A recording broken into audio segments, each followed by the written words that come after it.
안녕하세요. 전효진입니다. 이번 시간에는 폭발 손상 처치 중에서 복부 손상 관련된 이야기를 할 건데요.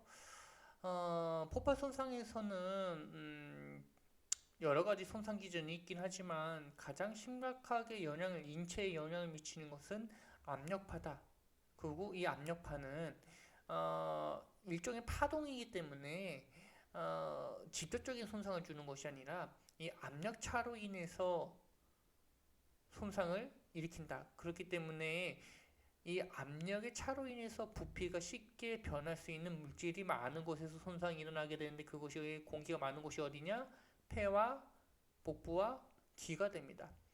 특히 폐 같은 경우가 우리 산소 공급하기 위해서 외부의 대기를 끌어다 쓰는 곳이기 때문에 가장 공기의 함유량이라기엔 좀 그렇긴 하지만 우리 몸에 들어와 있는 공기량이 가장 많다라고 보시면 될 것 같고, 그 다음에 이 비율로 따지게 되면 귀가 좀 더 많다라고 보시면 될 것 같고요.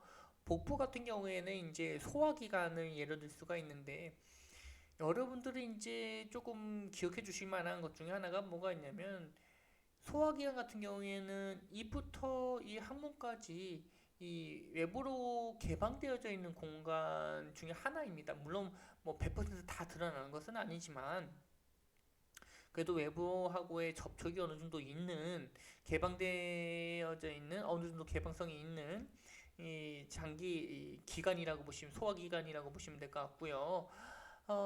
그렇기 때문에 이제 일부 공기들이 차여져 있거든요. 그래서 이제 이런 것들이 소화 과정을 거치면서 이 내부에 있는 공기들이 입이나 혹은 항문을 통해서 밖으로 배출되게 된다라고 보시면 될 것 같습니다. 그렇기 때문에 우리는 이 공기가 복부 내에, 소화기관 내에 존재하고 있다는 것을 알고 있고, 그 폭발선상 같은 경우에는 공기의 부피를 증가시킨다라고 설명을 해드렸기 때문에 당연히 복부의 소화기관 내에 손상이 일어날 수 있겠구나라고 예측해 볼 수 있겠죠. 보시게 되면요, 공기로 가득 찬 창자의 손상이 익힌다. 반대로 이야기하게 되면 공기가 없는 소화기관 내에서는 손상이 입지 못하게 된다라고 보시면 될 것 같아요. 그러니까 뭐 그런 경우는 없겠지만, 소화기관 내에 음식물 하도 많이 먹어서, 끊임없이 계속 먹어서 가득 차여져 있는 경우에는 손상 아예 입지 않을 수도 있습니다. 물론 그런 경우는 없겠죠, 당연히. 그래서 이 폭발 손상에서는 당연히 공기가 일부 분 차여져 있는 소화기관에서도 손상을 유발하게 되는데, 손상 같은 경우에는 앞서 말씀드렸던 것처럼 압력의 증가로 인해서 부피가 커지게 되고, 그 부피는 창자가 늘어날 수 있는 한계를 벗어나게 됐을 경우 펑 하고 터져버리게 되는데, 이 펑 하고 터져버린 것을 우리는 파열이라고 이야기를 하게 됩니다.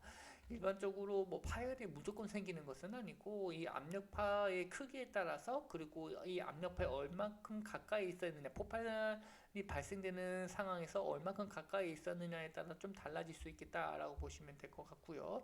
일반적으로 출혈, 파열, 뭐 염증, 이런 것들이 있는데, 우선 여러분들 보셔야 될 것이 이제 염증입니다. 복부 내에서 손상해서, 복부 손상에서 가장 중요한 건 아니지만 가장 쉽게 발생할 수 있는 유형이라고 보시면 될 것 같고요. 소화기관이라고 한정 지어져 있는데, 이 폭발로 인해서 간 손상은 일어나지 않아요. 압력파에 의한 손상은 일어나지 않습니다. 물론 뭐 파편이 튀어나와서 간을 찌른다거나 하는 경우는 당연히 간 손상이 일어날 수가 있는데, 압력파에 의해서 간 손상은 일어나지 않습니다. 그만큼 이 공기가 있냐 없냐가 매우 중요하게 되는데, 소화기관에서는 이 공기가 존재한다고 얘기를 말씀을 드렸었죠. 그래서 이 파열이나 손상이 일어나게 되는데, 소화기관이 하는 일이 뭐냐? 말 그대로 음식물을 소화하는 기관입니다. 그렇기 때문에 이 소화하기 위한 여러 가지 화학 물질들, 위액부터 해서 이 담즙부터 해가지고 여러 가지 액체들이 많이 나오게 되고, 그리고 소화가 된다라는 소리는 열연분은 흡수하지만 나머지 필요하지 않은 물질들은 이제 이 배설을 통해 소화하는 중간 관계에 있어서 이제 찌꺼기로 남아 있게 되는데, 이걸 우리는 변이라고 이야기를 하죠. 어쨌든 간 이거는 이제 소화기관 내에 있을 경우에는 상관이 없지만 소화기관 외부로 노출될 경우에는 이물질로 병변될 수가 있습니다. 그래서 앞서 얘기했던 소화액과 여러 가지 소화액과 이 소화되고 있는 음식물들 혹은 변화된 이 찌꺼기들이 이 소화기관 외부로 파열됨에 따라서 외부라고 하긴 하지만 복강 내죠. 소화기관 내에서 복강 내로 유출되게 되면 이것은 자연스럽게 염증으로 발생될 수밖에 없겠다라고 보시면 될 것 같고요. 그리고 여기에 뭐 복부 내용물이 미련한 관통상을 통해 뭐 내장 조출을 일으킨다라는 말이 있는데 요거는 압력 파일에서 손상이 일어나고 난 후에 뭐 내장 조출이 난다라는 이런 얘기는 아니고요. 관통상이 일어난 상태에서 이 압력이나 혹은 복부에 갑작스런 압박이 증가되었을 경우를 의미하게 되는 겁니다. 요거는요. 그러니까 뭐 복부가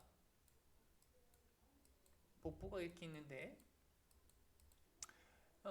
여기에 이 좌상이 생겼어요. 그래서 이렇게 피가 철철철 흐르고 있는데 갑작스럽게 누군가가 쾅 하고 복부를 친다거나 혹은 뭐 다른 압력이 가해지게 된다면 이쪽에 가해지게 된다면 꽉 누르게 된다면 이 압력에 의해서 여기 이 좌상으로 생긴 근처에 있는 장기가 바깥으로 튀어나온다라고 이해해 주시면 될 것 같고요. 폭발로 인해서 무조건 이제 뭐 내장 조출이 생긴다 이런 얘기는 아닙니다. 자, 여기서 중요하게 보셔야 될 거는 요거예요. 초기 단계에서 특별한 의학적 주의가 요구되지 않는다. 이게 뭔 말이냐면 이제까지 뭐 기도라든지 호흡이라든지 심장이라든지 이런 거 A, B, C에 해당되는 것들은 우리들이 즉각적으로 처치하지만 환자의 생명이 위급합니다. 하지만 이 염증이라는 상황은요. 현장에서 여러분들이 처치할 필요도 없고요. 처치하지 않더라도 환자가 바로 죽지 않은 상황일 가능성이 높기 때문에 직접적으로 우리가 현장에서 컨트롤할 필요가 없는 상황이다라고 이해해 주시면 될 것 같습니다. 염증이 일어난다고 바로 죽나요? 1, 2분 후에 죽어요? 안 죽잖아요. 그렇기 때문에 환자 입장에서는 중요할 수 있거든요. 그렇기 때문에 빠른 이송이 이루어져야 되겠지만 굳이 이 복부 내에 있는 복부 내에 발생된 염증 때문에 뭐 처치를 더 하려고 혹은 환자 평가를 좀 더 하려고 이송을 지연시킬 필요는 아예 없는 거죠. 차라리 이 복강 내 염증을 줄여주기 위한 처치로서는 빠른 이송이 더욱더 중요할 수도 있을 것 같아요.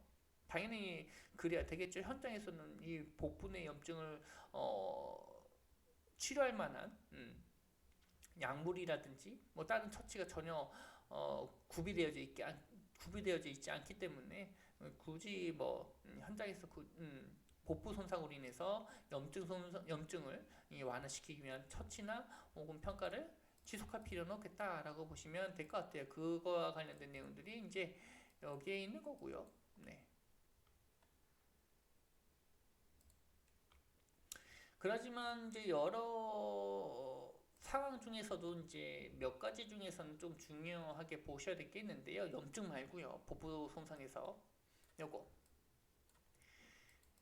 여기 위쪽에 보시게 되면 출혈이라는 말이 있죠. 이 출혈량이 많게 되면 뭐로 이루어지게 되느냐? 출혈성 쇼크가 발생하게 되는데 염증 처치가 아니에요. 이때도 출혈량이 많아서 출혈로 인해서 환자가 사망이 일어날 수 있기 때문에 이때는 이제 현장에서 처치와 이송이 동시에 이루어진다라고 보시면 될 것 같고 염증 앞서 말씀드렸던 것처럼 현장에서 추가적인 평가나 처치는 하지 않는다라는 점 기억해 주셔야 될 것 같고요. 그 다음에 이제 귀와 관련된 내용들이 나와 있는데 여러분들 아시다시피 귀의 대표적인 기능은 이 소리를 듣는 거 청각의 기능이라고 보시면 될 것 같고 그 외에 뭐 부가적인 기능으로는 이제 그 균형에 관련된 기능을 하고 있다라고 보시면 될 것 같아요. 여기 보시게 되면 청각, 위치 감각 이런 말이 있죠. 이 두 가지를 담당하고 있는 곳이라고 보시면 되는데 앞서 말씀드린 것처럼 이 귀 같은 경우도 공기 가득 차져 있는 곳이라서 쉽게 손상을 받을 수 있겠다라고 보시면 될 것 같아요.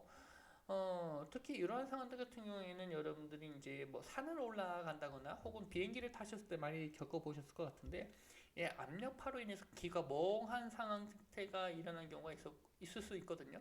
그때는 이제 뭐 침을 삼킨다거나 뭐 하는 상황을 침을 삼키는 등의 행위를 통해서 이 바깥쪽에 있는 대기압과 우리 몸에 있는 귀 안에 있는 내부의 압력을 일치시킬 수가 있게 되는데, 그러한 이 일치시킬 수 있게 만드는 기관이 이 유스타키오관이라고 보시면 될 것 같아요. 근데 이제 문제가 되는 거는, 폭발이 발생하게 되면 일반적으로 이 유스타키오관이 외부의 압력과 내부의 압력을 조절하게 되는데, 이 조절할 만한 시간적 이 여유를 주지 못한다는 거죠. 쾅 폭발이 확 덮치니까요, 이 압력파가요.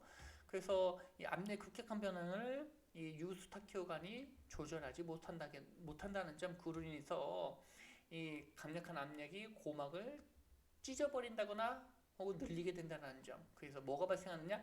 급성 청력 손실이 유발될 수 있다는 점. 여기서 중요하게 보셔야 될 거는 앞에 있는 글자가 되겠죠. 급성이라는 점, 갑작스럽게 청력이 손실된다는 점 기억해 주셔야 될 것 같고요. 그 외적으로도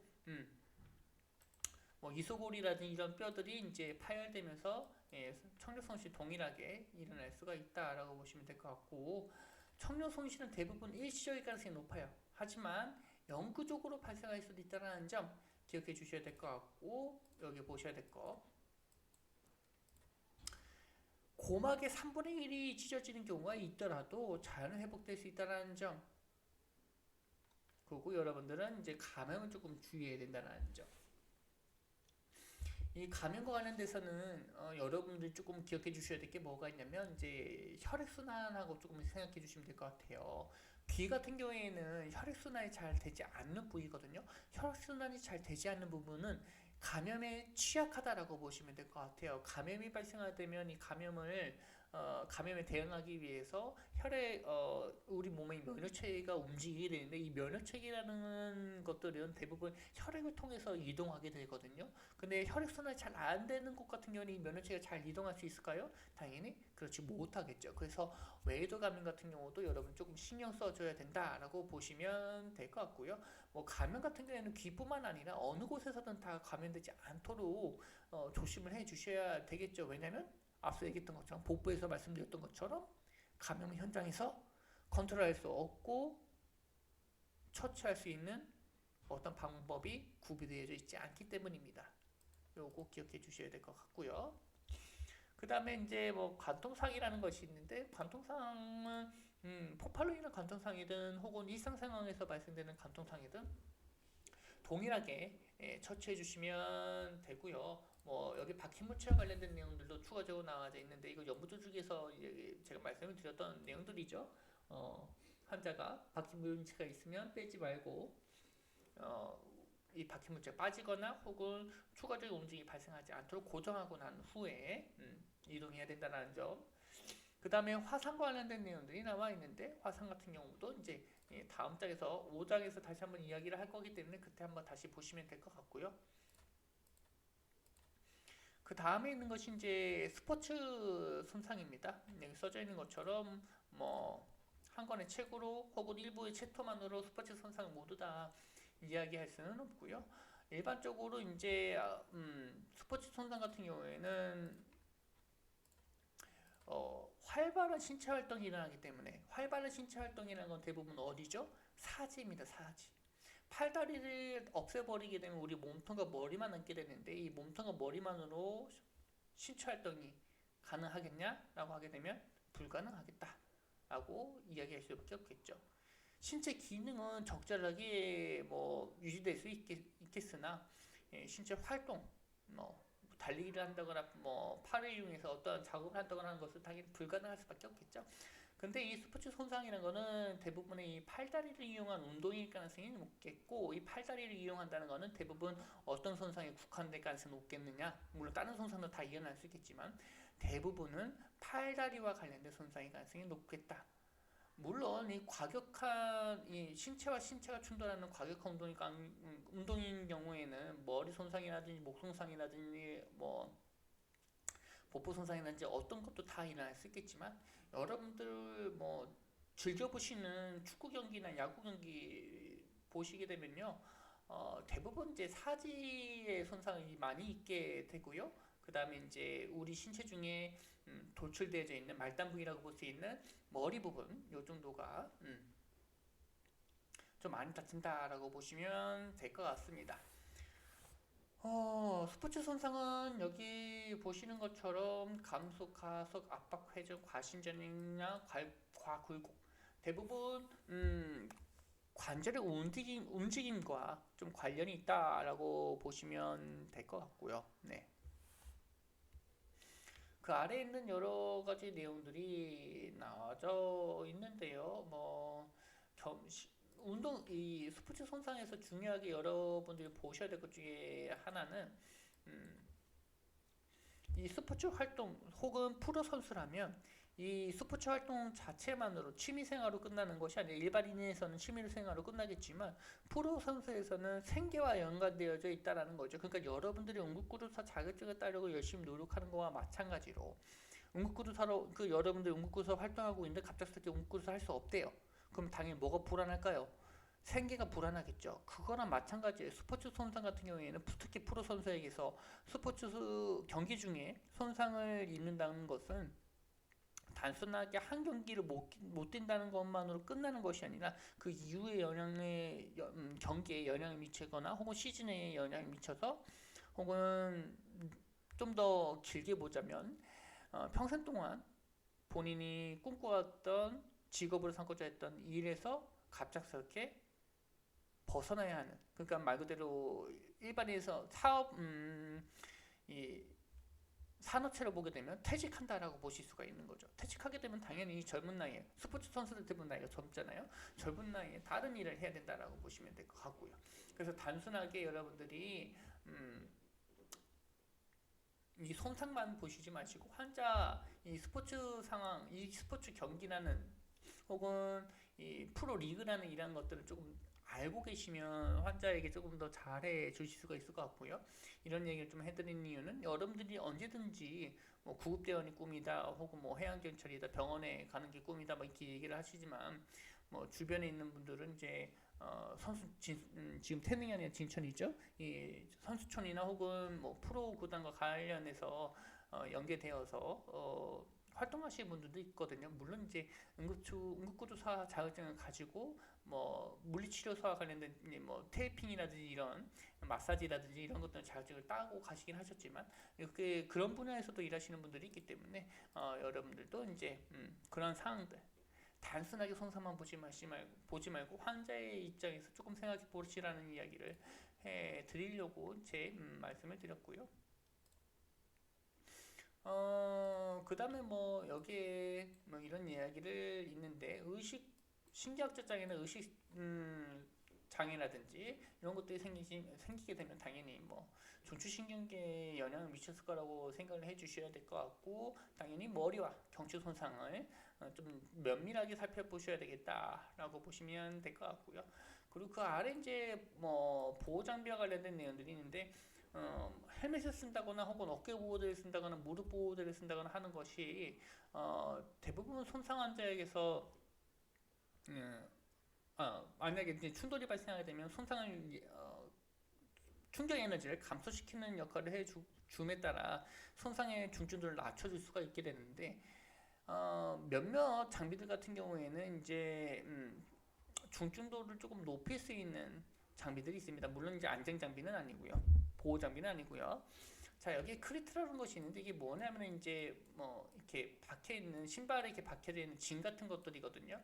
이런 것들이 이제 밀려나지 못하게 급격하게 이제 달리거나 혹은 앞에 있는 달려오는 그 상대편을 막기 위해서 사용하면 접지력이나 지지력을 받기 위해서 이런 신발 밑 끝에 뾰족뾰족한 심과 같은 이런 것들이 이제 박혀져 있는데 이런 것들이 오히려 급격한 움직임을 만들어서 이 착용한 크리트가 박혀져 있는 신발을 착용한 선수가 몸을 확 틀었을 경우에는 이 접지력으로 인해서 오히려 무릎이 아프다거나 혹은 허리가 다친다거나 이런 현상이 일어날 수 있다는 점을 기억해 주셔야 될 것 같고요. 뭐 그 아래에 있는 내용들은 이제 뭐 머리에 헬멧을 쓰면 더 좋다. 뭐 헬멧 썼을 경우에는 긴척추 고정판을 고정하기가 좀 어렵다. 뭐 이런 이야기를 해주고 있는데 이것들은 나중에 여러분들 실습을 하면서 헬멧과 관련된 것들도 조금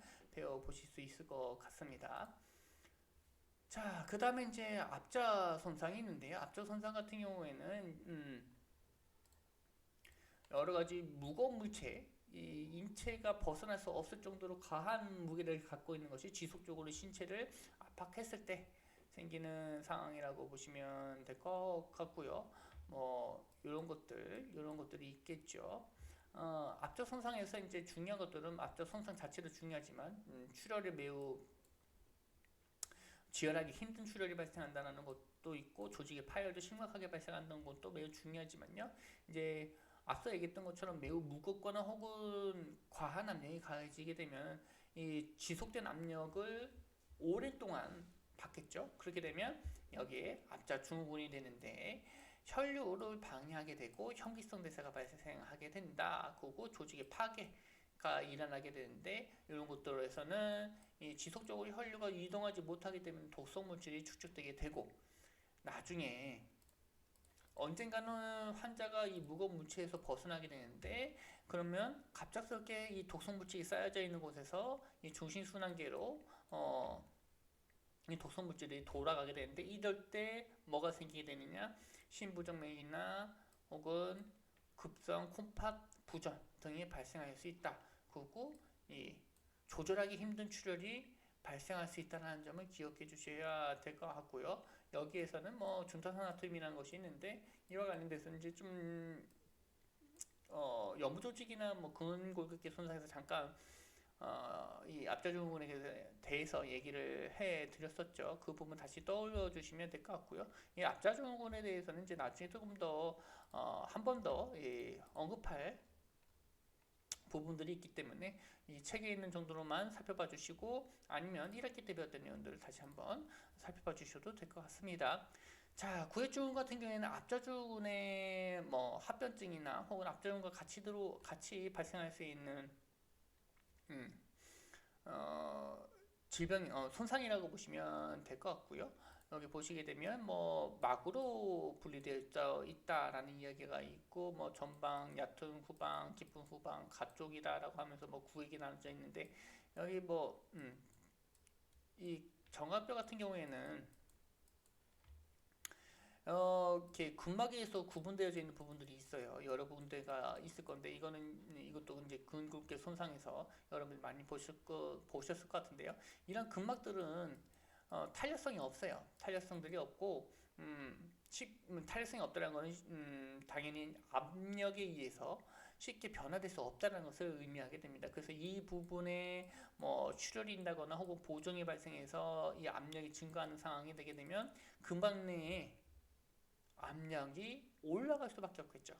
그렇게 올라가게 되면 그 근육을 지나가고 있는 신경이나 혹은 혈관들이 압박받을 수밖에 없는 거고 이와 관련된 내용들은 여기 써져 있습니다. 구획내 압력을 증가시킨다. 너무 높아지면 이제 이 압력으로 인해서 혈류가 발생하지 않게 되고 순환이 일어나지 못하게 되고요. 그로 인해서 이제 영구적이며 소모적인 손상을 일으킬 수 있다라고 보시면 될 것 같고 중요한 것은 그 밑에 있습니다.